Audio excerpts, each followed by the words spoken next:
We're going to take a look at project task linking in Standard Time. You can see first of all that I'm in the Project Tasks tab. I'm filtering by a simple test that I can show a few tasks and the link relationships. I've configured this view so that I have the link column, the start date, finish date, and the Gantt column. You can configure yours to be similar by going to the View menu, choose Columns, and adding these columns into position. So I wanted to point out in the Gantt chart that we have tasks linked together. You can see the link lines that link the starting date to the finish date of each of the predecessors. If I drag a task, drop it, you can see all of these other tasks move. So you see the link relationship and the chain reaction we have with those. The finish date of each of these tasks affects the starting date. So you may be interested in how the finish date is calculated. You see the start date, the finish date of each of the tasks, but how are they calculated? If I go ahead and click on one of these, I've opened up task 2.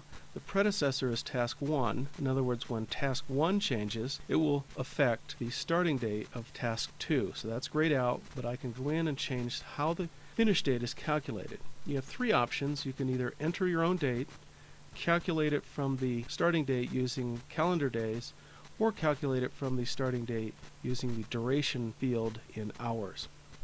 So that is how you get the link relationships, and when one task moves, it affects the others.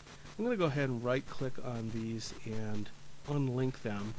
You can now see if I drag tasks around, there is no link relationship. One task does not affect the other.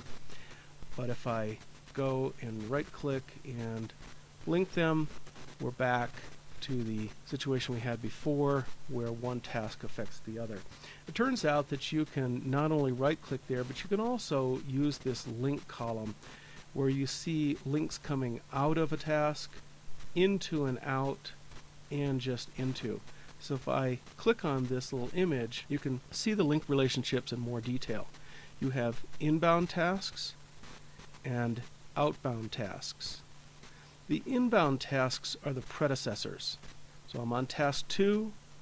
That means that when task 1, which is the predecessor, changes, it will affect task 2. The outbound tasks are the successors. So again, I'm looking at task 2. When it changes, task 3 will change. You can see that I can add and remove predecessors and successors to these. So I have task 3 here. If I went ahead and clicked the plus symbol, I can go ahead and add task 5, for instance. I have multiple successors, multiple predecessors. And you see that link relationship here. You've got one link going out to 3, one link going out to 5. Turns out you can also open these up and clear all of the links. So if I clear this, you can now see that task 4 is completely independent. There's another thing you can do in here. If I go in and click the pencil, I can change this link type. Right now it is finish to start. If I click this, I can change the number of calendar days for the lag. Let's enter 20, click OK. You can see now that task 2 has a lag of 20 days. So task 1 is starting, ending, then 20 days later, task 2 is starting and then ending. If I go in, you can see the finish to start plus 20. If I click the pencil, I could even go in and change this to minus. Now you have an overlap situation where task 1 is ending, but task 2 is starting way back here 20 days earlier, prior to the finish date. So you kind of have an overlap situation where things are not quite sequential. Go back in here and click the pencil and go back to 0 days. So those are just some of the things you can do with task linking in Standard Time.